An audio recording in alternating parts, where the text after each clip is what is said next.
ಪ್ರೀತಿ ನನ್ನ ಪುಟಾಣಿಗಳೇ, ಹೇಗಿದ್ದೀರಾ? ಎಲ್ಲರೂ ಕೂಡ ಚೆನ್ನಾಗಿದ್ದೀರಾ ಅಂತ ಹೇಳಿ ಭಾವಿಸ್ತಾ ಇವತ್ತಿನ ದಿನದ ತರಗತಿಯಲ್ಲಿ ನಾನು ನಿಮ್ಗೆ ಒಂದು ಹೊಸ ಪದ್ಯವನ್ನ ಪರಿಚಯಿಸ್ತಾ ಇದ್ದೇನೆ. ಯಾವುದು ಆ ಪದ್ಯ? ಈಗಾಗಲೇ ಯಾವ ಪದ್ಯ ನಾನು ಇವತ್ತಿನ ತರಗತಿಯಲ್ಲಿ ಮಾಡ್ತೀನಿ ಅಂತ ಹೇಳಿ ಗೊತ್ತಾಗಿರುತ್ತೆ ನಿಮ್ಗೆ. ತಮ್ಲೈನ್ ನೋಡಿರ್ತೀರಾ, ಹಾಗೆ ಬೋರ್ಡ್ ಮೇಲೆ ಕೂಡ ಬರ್ದಿದ್ದೀನಿ. ಇವತ್ತು ನಾನು ನಿಮ್ಗೆ ಒಂದು ಹೊಸ ಪದ್ಯವನ್ನ ಪರಿಚಯ ಮಾಡಿ ಕೊಡೋದಕ್ಕಿಂತ ಮುಂಚೆ ಒಂದು ಸುಂದರವಾಗಿರೋ ಕತೆ ಹೇಳ್ಬೇಕು ಅಂತ ಹೇಳಿ ಅನ್ಕೊಂಡಿದ್ದೀನಿ. ಸೊ ಕತೆ ಅಂದ್ರೆ ಎಲ್ರಿಗೂ ಕೂಡ ಇಷ್ಟ ಆಗೇ ಆಗುತ್ತಲ್ವಾ? ಎಲ್ರು ಕೂಡ ಕತೆ ಕೇಳೋಕ್ ರೆಡಿ ಇದ್ದೀರಾ? ಓಕೆ, ಸರಿ ಮಕ್ಕಳೇ, ಕತೆ ಪ್ರಾರಂಭ ಮಾಡೋಣ. ಒಂದು ದೊಡ್ಡದಾದಂತಹ ಕಾಡು. ಆ ಕಾಡಿನಲ್ಲಿ ಅನೇಕ ಪ್ರಾಣಿಗಳು, ಪಕ್ಷಿಗಳು ವಾಸ ಮಾಡ್ತಾ ಇರ್ತವೆ. ಹಾಗೆ ಆ ಕಾಡಿನ ರಾಜ ಸಿಂಹ. ಒಂದು ದಿನ ಸಿಂಹ ಹೊಟ್ಟೆ ತುಂಬಾ ಊಟ ಮಾಡಿ ಒಂದು ಮರದ ಕೆಳಗಡೆ ಆರಾಮಾಗಿ ಮಲಗಿರುತ್ತೆ. ಸೊ ಸಿಂಹ ಗಾಢವಾದಂತಹ ನಿದ್ದೆಯನ್ನ ಮಾಡ್ತಿರುತ್ತೆ. ಅದೇ ಸಂದರ್ಭದಲ್ಲಿ ಅಲ್ಲಿಗೆ ಒಂದು ಪುಟಾಣಿ ಇಲಿಮರಿ ಬರುತ್ತೆ. ಇಲಿಮರಿ ಆಟ ಆಡ್ತಾ ಏನ್ ಮಾಡ್ಬಿಡುತ್ತೆ, ಆ ಸಿಂಹದ ಮೈ ಮೇಲೆ ಹತ್ತು ಬಿಡುತ್ತೆ. ಸೊ ಸಿಂಹದ ಮೈ ಮೇಲೆ ಹತ್ತಿದ ತಕ್ಷಣ ಸಿಂಹಕ್ಕೆ ಎಚ್ಚರ ಆಗೋಗ್ಬಿಡುತ್ತೆ. ಏನಿದು, ಇಷ್ಟೊಂದು ಗಾಢವಾದಂತಹ ನಿದ್ದೆಯಲ್ಲಿದ್ದೆ ನಾನು, ಯಾರು ನನ್ನನ್ನ ಡಿಸ್ಟರ್ಬ್ ಮಾಡಿದ್ದು, ಯಾರು ನನಗೆ ತೊಂದರೆಯನ್ನ ಕೊಟ್ಟಿದ್ದು ಅಂತ ಹೇಳಿ ಕಣ್ ತೆಗೆದು ತನ್ನ ಬೆನ್ನಿನ ಮೇಲೆ ಕೈ ಹಾಕಿ ನೋಡುತ್ತೆ. ಆ ಸಿಂಹದ ಕೈಗೆ ಯಾರು ಸಿಗ್ತಾರೆ? ಪಾಪ ಇಲಿರಾಯ ಸಿಗುತ್ತೆ. ಸೊ ಇಲಿಯನ್ನ ನೋಡಿ ಸಿಂಹಕ್ಕೆ ಸಿಕ್ಕಾಪಟ್ಟೆ ಕೋಪ ಬಂದ್ಬಿಡ್ತು. ಆಗ ಅದೇನ್ ಮಾಡ್ತು ಗೊತ್ತಾ? ಏ ಇಲಿರಾಯ, ಅಷ್ಟು ಗಾಢವಾದಂತಹ ನಿದ್ದೆಯಲ್ಲಿದ್ದ ನನಗೆ ನೀನು ನನ್ನ ತೊಂದರೆಯನ್ನ ಕೊಟ್ಟೆ ಅಲ್ವಾ, ನಾನಿನ್ನ ಇವತ್ತು ಬಿಡೋದೇ ಇಲ್ಲ, ತಿಂದು ಹಾಕ್ಬಿಡ್ತೀನಿ ಅಂತ ಹೇಳಿ ತನ್ನ ದೊಡ್ಡದಾದಂತಹ ಬಾಯನ್ನ ತೆರೆಯುತ್ತೆ. ಇನ್ನೇನು ಆ ಇಲಿಯನ್ನ ತಿನ್ಬೇಕು ಅಷ್ಟೊತ್ತಿಗೆ ಆ ಇಲಿರಾಯ ಏನ್ ಮಾಡ್ತು, ತನ್ನ ಎರಡೂ ಕೈಗಳನ್ನ ಈ ರೀತಿ ಮುಗಿದ್ಬಿಟ್ಟು, ಸಿಂಹರಾಜ, ದಯವಿಟ್ಟು ನನ್ನ ತಿನ್ಬೇಡ, ಮನೆಯಲ್ಲಿ ನನ್ನ ಕುಟುಂಬ ನನಗೋಸ್ಕರ ಕಾಯ್ತಾ ಇದೆ, ದಯವಿಟ್ಟು ತಿನ್ಬೇಡ, ಇನ್ನೊಂದ್ಸರಿ ನಿನ್ಗೆ ಯಾವತ್ತೂ ನಿನ್ ತಂಟೆಗೆ ಬರೋದಿಲ್ಲ, ಮುಂದೆ ಯಾವತ್ತಾದ್ರೂ ನೀನ್ ಕಷ್ಟದಲ್ಲಿದ್ದಾಗ ನಾನ್ ಖಂಡಿತ ಸಹಾಯ ಮಾಡ್ತೀನಿ, ದಯವಿಟ್ಟು ನನ್ನನ್ನ ಬಿಟ್ಬಿಡು ಅಂತ ಅಂಗಲಾಚಿ ಬೇಡ್ಕೊಳ್ತು. ಆವಾಗ ಸಿಂಹಕ್ಕೂ ಕೂಡ ಅನಿಸ್ತು, ನನ್ನ ಅಷ್ಟು ದೊಡ್ಡ ಹೊಟ್ಟೆಗೆ ಇಷ್ಟು ಇಲಿಯನ್ನ ತಿಂದ್ರೆ ಎಲ್ಲಿ ನನ್ನ ಹೊಟ್ಟೆ ತುಂಬುತ್ತೆ, ಹೋಗ್ಲಿ ಪಾಪ ಕೇಳ್ಕೊಳ್ತಾ ಇದೆಯಲ್ಲ, ಬಿಟ್ಟು ಬಿಡೋಣ ಅಂತ ಹೇಳಿ ಅನ್ನಿಸ್ತು. ಇಲಿಯನ್ನ ಬಿಟ್ಟು ಕಳಿಸ್ತು. ಸೊ ಕೆಲವು ದಿನಗಳು ಕಳೀತು. ಸೊ ಅದೇ ಕಾಡಿಗೆ ಒಬ್ಬ ಬೇಟೆಗಾರ ಬಂದವನು ಒಂದು ದೊಡ್ಡ ಬಲೆಯನ್ನ ತಗೊಂಡ್ಬರ್ತಾನೆ. ಆ ದೊಡ್ಡ ಬಲೆಯನ್ನ ತಗೊಂಡ್ ಬಂದು ಅದನ್ನ ಸಿಂಹದ ಮೇಲೆ ಹಾಕ್ಬಿಡ್ತಾನೆ. ಸೊ ಸಿಂಹದ ಮೇಲೆ ಹಾಕಿದಾಗ ಆ ಸಿಂಹ ಬಲೆನಲ್ಲಿ ಸಿಕ್ಕಾಕೊಂಡ್ಬಿಡುತ್ತೆ. ಆಗ ಆ ಬಲೆಯಿಂದ ಆಚೆ ಬರ್ಬೇಕು ಅಂತ ಎಷ್ಟೆಲ್ಲಾ ಪ್ರಯತ್ನ ಪಡುತ್ತೆ, ಆದ್ರೆ ಆಗೋದೇ ಇಲ್ಲ. ಅದೇ ಸಮಯಕ್ಕೆ ಅಲ್ಲಿಗೆ ಇಲಿರಾಯ ಬರ್ತಾನೆ. ಯಾರು ಗೊತ್ತಾ ಇಲಿರಾಯ? ಹಿಂದೆ ಒಂದ್ಸರಿ ಸಿಂಹ ತಿನ್ನೋದಕ್ಕೆ ಅಂತ ಹೇಳಿ ಹೋಗಿತ್ತಲ್ವಾ, ಅದೇ ಇಲಿರಾಯ ಬರ್ತಾನೆ. ಇಲಿರಾಯ ಬಂದು ನೋಡ್ತಾನೆ, ಸಿಂಹ ಬಲೆ ಒಳಗಡೆ ಸಿಕ್ಕಾಕೊಂಡ್ಬಿಟ್ಟಿದೆ. ಆಗ ಸಿಂಹ ಹೇಳುತ್ತೆ, ಇಲಿರಾಯ, ಬೇಟೆಗಾರ ಹಾಕಿರೋ ಬಲೆನಲ್ಲಿ ನಾನು ಸಿಕ್ಕಾಕೊಂಡ್ಬಿಟ್ಟಿದ್ದೀನಿ, ಹೇಗಾದ್ರೂ ಮಾಡಿ ನನ್ನನ್ನ ರಕ್ಷಿಸು, ಕಾಪಾಡು ಅಂತ ಹೇಳಿ ಸಿಂಹ ಕೇಳ್ಕೊಳ್ಳುತ್ತೆ. ಆಗ ಇಲಿರಾಯನಿಗೆ ಏನ್ ನೆನಪಾಗುತ್ತೆ, ಹಿಂದೊಂದ್ಸರಿ ಸಿಂಹ ತನ್ನನ್ನ ತಿಂದೇನೆ ಪ್ರಾಣ ಭಿಕ್ಷೆಯನ್ನ ಕೊಟ್ಟಿತ್ತಲ್ವಾ, ಅದು ನೆನಪಾಗ್ಬಿಟ್ಟು ಸರಿ ಆಯ್ತು, ನಾನಿನ್ನ ಕಾಪಾಡ್ತೇನೆ ಅಂತ ಹೇಳಿ ಇಲಿ ಏನ್ ಮಾಡುತ್ತೆ ಗೊತ್ತಾ, ತನ್ನ ಚೂಪಾದಂತಹ ಹಲ್ಲುಗಳಿಂದ ಆ ಬಲೆಯನ್ನೆಲ್ಲ ಕಡ್ದು ಹಾಕುತ್ತೆ. ಬಲೆನೆಲ್ಲ ಕಡ್ದು ಹಾಕಿ ಆ ಸಿಂಹವನ್ನ ಆ ಬಲೆಯಿಂದ ಆಚೆ ಬರೋ ತರ ಮಾಡುತ್ತೆ. ಸೊ ಈ ರೀತಿ ಇಲಿ ಸಿಂಹಕ್ಕೆ ಸಹಾಯ ಮಾಡ್ತು, ಹಾಗೆ ಸಿಂಹ ಇಲಿಗೆ ಸಹಾಯವನ್ನ ಮಾಡ್ತು. ಈ ಒಂದು ಕಥೆಯಿಂದ ಒಂದು ನೀತಿ ಇದೆ. ಏನಪ್ಪಾ ಅದು ಅಂತ ಹೇಳಿದ್ರೆ, ನಾವು ಯಾರಿಗಾದ್ರೂ ಉಪಕಾರವನ್ನ ಮಾಡಿದ್ರೆ, ನಾವು ಕಷ್ಟದಲ್ಲಿದ್ದಾಗ ಅವರು ನಮಗೆ ಸಹಾಯವನ್ನ ಮಾಡ್ತಾರೆ ಅನ್ನೋದೇ ಈ ಕಥೆಯ ನೀತಿ. ಹಾಗೆ ಇವತ್ತಿನ ದಿನ ನಾನು ಮಾಡೋದಕ್ಕೆ ಹೊರಟಿರೋ ಪದ್ಯದ ಶೀರ್ಷಿಕೆಯ ಹೆಸರು ಕೂಡ ನೀ ನನಗಿದ್ದರೆ ಅಂತ ಹೇಳಿ. ಸೊ ಇದೇ ರೀತಿಯ ಒಂದು ನೀತಿ ಕಥೆಯನ್ನ ಒಳಗೊಂಡಿರ್ತಕ್ಕಂತಹ ಪದ್ಯ ಇದಾಗಿದೆ. ಬನ್ನಿ ಹಾಗಿದ್ರೆ ಇವತ್ತಿನ ದಿನದ ತರಗತಿನಲ್ಲಿ ನಿಮ್ಮ ಪಠ್ಯ ಪುಸ್ತಕದಲ್ಲಿ ಇರ್ತಕ್ಕಂತಹ ನೀ ನನಗಿದ್ದರೆ ಎನ್ನುವ ಪದ್ಯದ ಬಗ್ಗೆ ತಿಳಿತಾ ಹೋಗೋಣ. ಎಲ್ಲರೂ ಕೂಡ ನಿಮ್ಮ ಪಠ್ಯ ಪುಸ್ತಕವನ್ನ ತೆರೆಯಿರಿ. ಓಕೆ ವಿದ್ಯಾರ್ಥಿಗಳೇ, ಪದ್ಯ 5 ನೀ ನನಗಿದ್ದರೆ. ಸೊ ನೀ ನನಗಿದ್ದರೆ ಅನ್ನೋ ಪದ್ಯವನ್ನ ರಚನೆ ಮಾಡಿರ್ತಕ್ಕಂತಹ ಕವಿಯ ಹೆಸರು ಕಯ್ಯಾರ ಕಿಣ್ಣಣ್ಣ ರೈ ಅಂತ ಹೇಳಿ. ಇವಾಗ ನಾವು ಮೊದಲು ಕವಿಗಳ ಪರಿಚಯವನ್ನ ತಿಳಿದುಕೊಳ್ಳೋಣ. ಕವಿ ಕೃತಿ ಪರಿಚಯ: ಕಯ್ಯಾರ ಕಿಣ್ಣಣ್ಣ ರೈ. ಇವರು ಜೂನ್ 8, 1915 ಕಾಸರಗೋಡು ಜಿಲ್ಲೆಯ ಕಯ್ಯಾರ ಗ್ರಾಮದಲ್ಲಿ ಜನಿಸಿದರು. ಶಿಕ್ಷಕ, ಸಾಹಿತಿ, ಪತ್ರಿಕೋದ್ಯಮಿ ಹಾಗೂ ಸ್ವಾತಂತ್ರ್ಯ ಹೋರಾಟಗಾರರಾಗಿ ಹಲವಾರು ಕ್ಷೇತ್ರಗಳಲ್ಲಿ ಖ್ಯಾತರಾಗಿದ್ದಾರೆ. ಶ್ರೀಮುಖ, ಐಕ್ಯಗಾನ, ಗಂಧವತಿ ಮುಂತಾದ ಕವನ ಸಂಕಲನಗಳನ್ನು ರಚಿಸಿದ್ದಾರೆ. ಅನ್ನದೇವರು ಮತ್ತಿತರ ಕಥೆಗಳು, ಸಣ್ಣ ಕಥಾ ಸಂಕಲನಗಳನ್ನು ಕೂಡ ರಚಿಸಿದ್ದಾರೆ. ಇವರ ಸಾಹಿತ್ಯ ಸಾಧನೆಗೆ ಕರ್ನಾಟಕ ಸಾಹಿತ್ಯ ಅಕಾಡೆಮಿ ಪ್ರಶಸ್ತಿ, ನಾಡೋಜ ಪ್ರಶಸ್ತಿ ಸೇರಿದಂತೆ ಹಲವು ಪ್ರಶಸ್ತಿ ಹಾಗೆ ಗೌರವಗಳು ಲಭಿಸಿದೆ. ಇವರು 66ನೇ ಅಖಿಲ ಭಾರತ ಸಾಹಿತ್ಯ ಸಮ್ಮೇಳನದ ಅಧ್ಯಕ್ಷರಾಗಿದ್ರು. ಹಾಗೆ ಇವರು 9ನೇ ತಾರೀಕು ಆಗಸ್ಟ್ 2015ನೇ ಇಸ್ವಿಯಂದು ದೈವಾಧೀನರಾದರು, ಅಂದ್ರೆ ಮರಣವನ್ನ ಹೊಂದಿದ್ರು. ಈ ಲೋಕವನ್ನ ಬಿಟ್ಟು ಬೇರೆ ಲೋಕಕ್ಕೆ, ಪರಲೋಕಕ್ಕೆ ಹೋದ್ರು ಅಂತ ಹೇಳಿ. ಸೊ ಇದಿಷ್ಟು ಕವಿಗಳ ಪರಿಚಯ. ಕವಿಗಳ ಪರಿಚಯ ನಿಮಗೆ ನೀಟಾಗಿ ಅರ್ಥ ಆಗ್ಲಿ ಅಂತ ಹೇಳಿ ನಾನು ಈ ರೀತಿ ಬರೆದಿದ್ದೀನಿ. ನೀ ನನಗಿದ್ದರೆ ಪದ್ಯವನ್ನ ರಚಿಸಿರುವ ಕವಿಯ ಹೆಸರು ಕಯ್ಯಾರ ಕಿಣ್ಣಣ್ಣ ರೈ. ಕಯ್ಯಾರ ಕಿಣ್ಣಣ್ಣ ರೈ ಇವರು 1915 ಜೂನ್ 8ರಂದು ಜನಿಸಿದರು. ಎಲ್ಲಿ ಜನಿಸಿದರು? ಕಾಸರಗೋಡು ಜಿಲ್ಲೆಯ ಕಯ್ಯಾರ ಗ್ರಾಮದಲ್ಲಿ ಜನಿಸಿದರು. ಇವರು ಕನ್ನಡ ಸಾಹಿತ್ಯಕ್ಕೆ ಅಪಾರವಾದ ಕೊಡುಗೆಯನ್ನ ನೀಡಿದ್ದಾರೆ. ಇವರು ರಚಿಸಿರುವ ಕೃತಿಗಳೆಂದರೆ ಶ್ರೀಮುಖ, ಐಕ್ಯಗಾನ, ಗಂಧವತಿ ಇನ್ನ ಮುಂತಾದವು. ಹಾಗೆ ಇವರ ಸಾಹಿತ್ಯ ಸಾಧನೆಗೆ ಇವರಿಗೆ ಬಂದಿರುವ ಪ್ರಶಸ್ತಿಗಳೆಂದರೆ ನಾಡೋಜ ಪ್ರಶಸ್ತಿ, ಕರ್ನಾಟಕ ಸಾಹಿತ್ಯ ಅಕಾಡೆಮಿ ಪ್ರಶಸ್ತಿ ಮತ್ತೆ ಗೌರವ ಡಿ.ಲಿಟ್ ಪದವಿ. ಸೊ ಇದಿಷ್ಟು ಪ್ರಶಸ್ತಿಗಳು ಇವರಿಗೆ ಬಂದಿದೆ. ಸೊ ಇದಿಷ್ಟು ನೀ ನನಗಿದ್ದರೆ ಎನ್ನುವ ಪದ್ಯವನ್ನ ರಚನೆ ಮಾಡಿರುವ ಕವಿಗಳಾದ ಕಯ್ಯಾರ ಕಿಣ್ಣಣ್ಣ ರೈ ಇವರ ಪರಿಚಯ. ಈಗ ಈ ಪದ್ಯದ ಪ್ರವೇಶ ಭಾಗದಲ್ಲಿ ಏನಿದೆ ಅಂತ ಹೇಳಿ ನೋಡೋಣ. ಮಕ್ಕಳೇ, ನಿಮ್ಗೆಲ್ಲ ಗೊತ್ತಿರೋ ತರ ಮಾನವ ಸಂಘಜೀವಿ, ಆತ ಒಂಟಿಯಾಗಿ ಬದುಕಲಾರ. ನೋಡಿ ಮಕ್ಕಳೇ, ನಿಮಗೆ ಸೋಷಿಯಲ್ ಪಾಠದಲ್ಲಿ ಬರುತ್ತೆ, man is A social animal ಅಂತ ಹೇಳಿ ಬರುತ್ತೆ. ಅಂದ್ರೆ ಮನುಷ್ಯ ಸಮಾಜ ಜೀವಿ ಅಥವಾ ಸಂಘ ಜೀವಿ, ಅಥವಾ ಒಬ್ಬಂಟಿಯಾಗಿ ಯಾವತ್ತೂ ಕೂಡ ಬದುಕಲಾರ. ಅದೇ ರೀತಿ ಪ್ರಾಣಿ ಪಕ್ಷಿಗಳು ಕೂಡ ಸಂಘ ಜೀವಿಗಳಾಗಿ ಬದುಕೋದನ್ನ ನಾವು ನೋಡಿದ್ದೇವೆ. ಪ್ರಾಣಿ ಪಕ್ಷಿಗಳು ಕೂಡ ಒಬ್ಬಂಟಿಯಾಗಿ ಬದುಕೋದಕ್ಕೆ ಸಾಧ್ಯ ಇಲ್ಲ. ಹೀಗೆ ಮನುಷ್ಯರು, ಪ್ರಾಣಿಗಳು, ಪಕ್ಷಿಗಳು ಎಲ್ಲರೂ ಕೂಡ ಈ ಸಮಾಜದಲ್ಲಿ ಬದುಕ್ತಾ ಇದ್ದಾರೆ. ಎಲ್ಲರೂ ಜೀವನ ನಡೆಸ್ತಿದ್ದಾರೆ ಅಂದ್ಮೇಲೆ ಆ ಜೀವನದಲ್ಲಿ ಕಷ್ಟಗಳು ಬರೋದು ಸರ್ವೇ ಸಾಮಾನ್ಯ ಅಲ್ವಾ? ಹಾಗೆ ಆಕಸ್ಮಿಕವಾಗಿ ಕಷ್ಟಗಳು ಬರುತ್ತೆ. ಅಂತಹ ಸಂದರ್ಭದಲ್ಲಿ ಮನುಷ್ಯರಾಗ್ಲಿ ಪ್ರಾಣಿಗಳಾಗ್ಲಿ ಒಬ್ಬರು ಕಷ್ಟದಲ್ಲಿದ್ದಾಗ ಮತ್ತೊಬ್ಬರು ಏನ್ ಮಾಡ್ಬೇಕು? ಸಹಾಯವನ್ನ ಮಾಡ್ಬೇಕು. ಬೇರೆಯವ್ರ ಕಷ್ಟದಲ್ಲಿದ್ದಾಗ ಅದನ್ನ ನೋಡಿ ನಾವು ಖುಷಿ ಪಡದೆ ನಾವು ಅವ್ರಿಗೆ ಸಹಾಯವನ್ನ ಮಾಡ್ಬೇಕು. ಅವ್ರ ಕಷ್ಟದಲ್ಲಿ ನಾವು ನೆರವಾಗ್ಬೇಕು ಅನ್ನೋ ಒಂದು ನೀತಿ ಪಾಠವನ್ನ ಈ ಒಂದು ಪದ್ಯ ನಮಗೆ ತಿಳಿಸ್ಕೊಡುತ್ತೆ. ಈಗಾಗಲೇ ನೀವು ಕಳೆದ ತರಗತಿನಲ್ಲಿ ಧನ್ಯವಾದ ಹೇಳಿದ ಕೊಕ್ಕರೆ ಪಾಠವನ್ನ ಓದಿದಿರ ಅಲ್ವಾ? ಧನ್ಯವಾದ ಹೇಳಿದ ಕೊಕ್ಕರೆ ಪಾಠದಲ್ಲಿ ಹರಿ ಅನ್ನೋ ಹುಡುಗ ಕೊಕ್ಕರೆಗೆ ಸಹಾಯ ಮಾಡ್ತಾನೆ. ಕೊಕ್ಕರೆಗೆ ಗಾಯ ಆಗಿದ್ದಾಗ ಆತ ಸಹಾಯ ಮಾಡಿ ಕೊಕ್ಕರೆಯನ್ನ ರಕ್ಷಣೆ ಮಾಡುತ್ತಾನೆ. ಹಾಗೆ ಹರಿ ಅನ್ನೋ ಹುಡುಗ ಬಡತನದಲ್ಲಿದ್ದಾಗ ಅದೇ ಕೊಕ್ಕರೆ ಬಂದು ಏನ್ ಮಾಡುತ್ತೆ?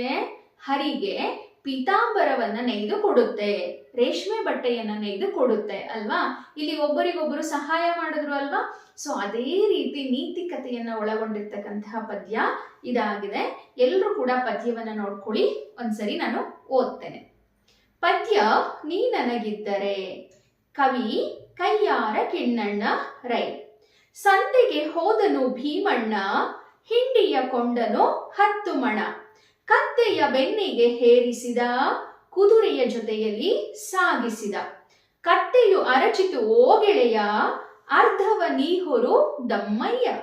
ಕುದುರೆಗೆ ಕೂಗದು ಕೇಳಿಸಿತು, ಕತ್ತೆಯ ಕಿರುಚನು ಚಾಳಿಸಿತು. ನಿನ್ನಯ್ಯ ಬೆನ್ನಿಗೆ ಹಾಕಿದನು, ಅದಕ್ಕೆ ನಿನ್ನನು ಸಾಕಿದನು.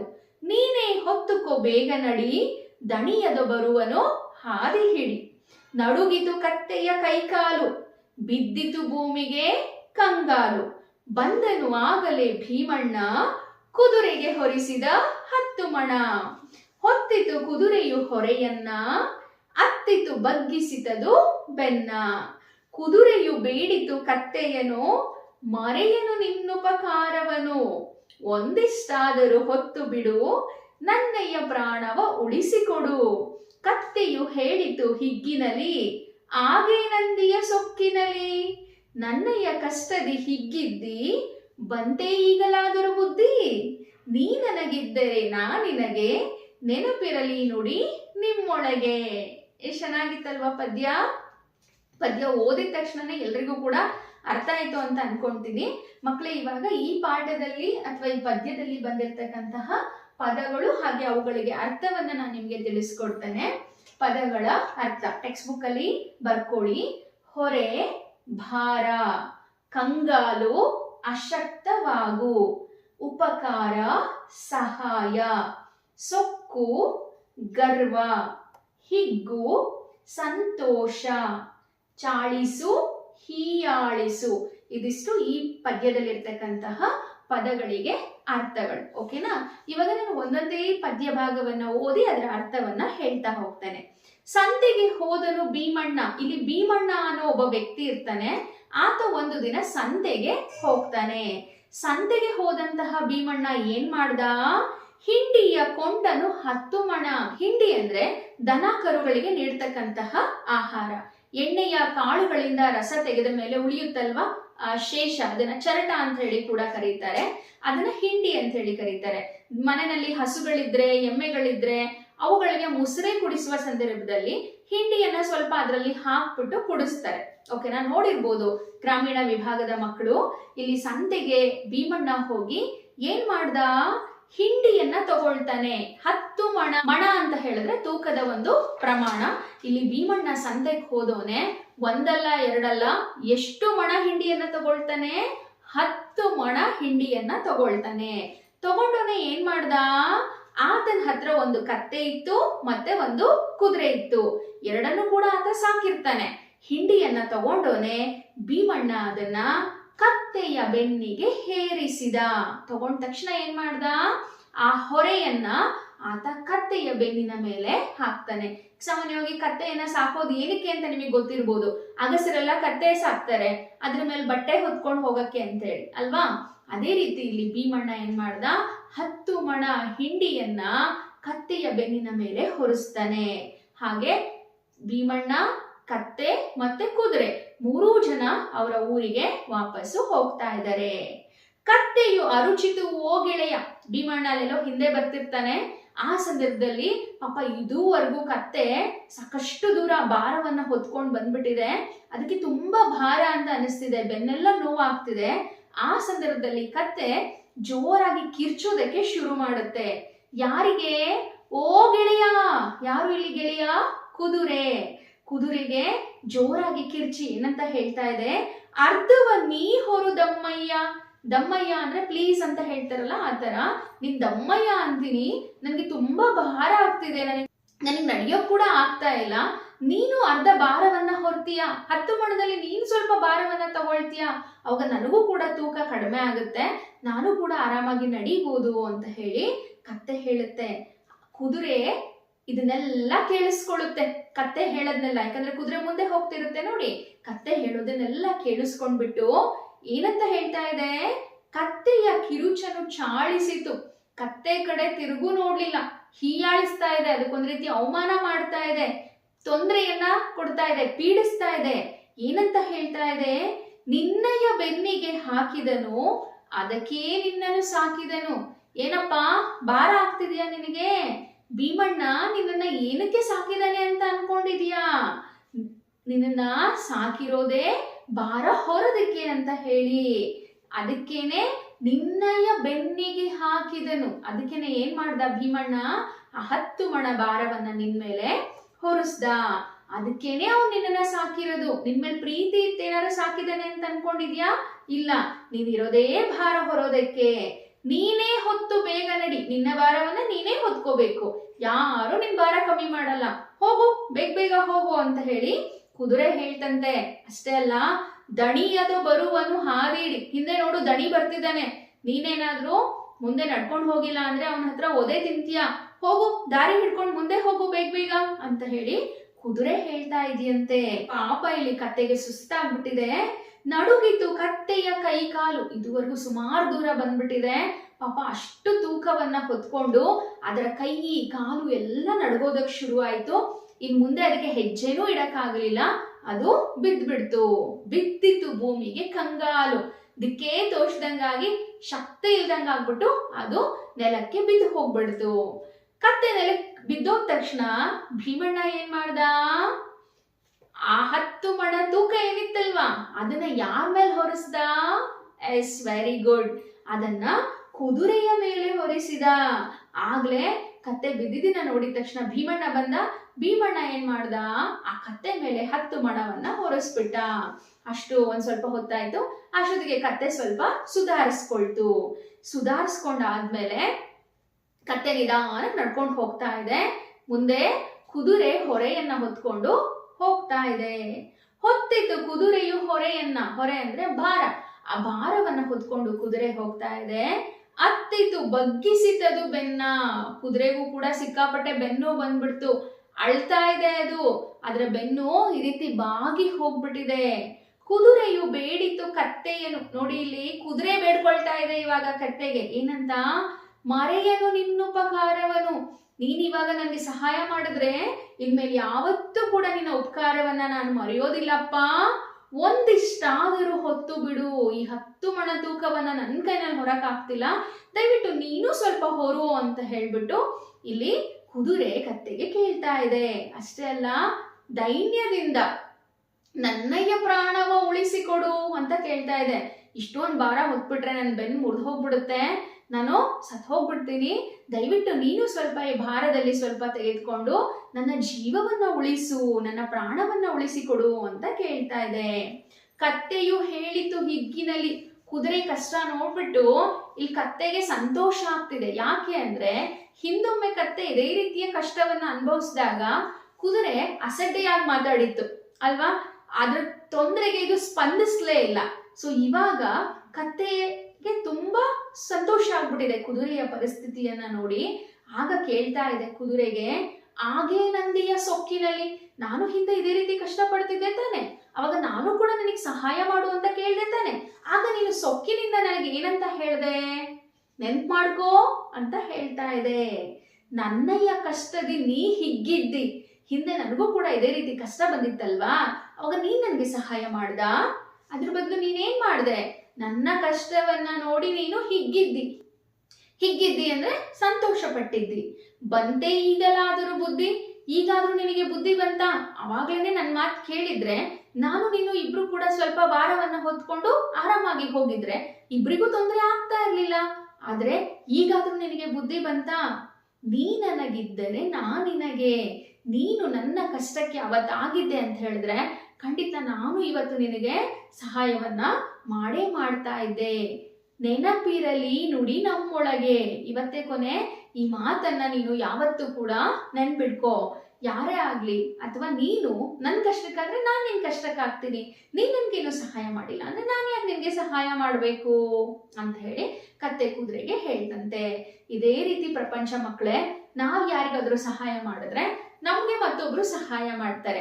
ನಾವ್ ಯಾರಿಗೂ ಸಹಾಯ ಮಾಡದೆ ಸ್ವಾರ್ಥದಿಂದ ನಮ್ಮದಷ್ಟೇ ನಾವು ನೋಡ್ಕೊಂಡಿದ್ರೆ, ಅಯ್ಯೋ ಅವ್ನ್ ಬಿಡ್ರಿ, ಅವ್ನ್ ಯಾರಿಗೂ ಸಹಾಯ ಮಾಡಲ್ಲ ಅಂತ ಜನ ನಮ್ ಬಗ್ಗೆ ಮಾತಾಡ್ಕೊಳ್ತಾರೆ. ಹಾಗಾಗಿ ನಮ್ ಕೈನಲ್ಲಿ ಎಷ್ಟಾಗುತ್ತೋ ಅಷ್ಟು ನಾವು ಪರೋಪಕಾರವನ್ನ ಮಾಡಬೇಕು. ಬೇರೆಯವರಿಗೆ ಉಪಕಾರವನ್ನ ಮಾಡಿದಾಗ ನಮ್ಮ ಕಷ್ಟದ ಪರಿಸ್ಥಿತಿನಲ್ಲಿ ನಾವು ಕರೆಯೋದೇ ಬೇಡ, ಅವರೇ ಬಂದು ನಮ್ಗೆ ಸಹಾಯವನ್ನ ಮಾಡ್ತಾರೆ ಅನ್ನೋದೇ ಈ ಪಾಠದ ನೀತಿ. ಅರ್ಥ ಆಯ್ತಾ ಎಲ್ರಿಗೂನು?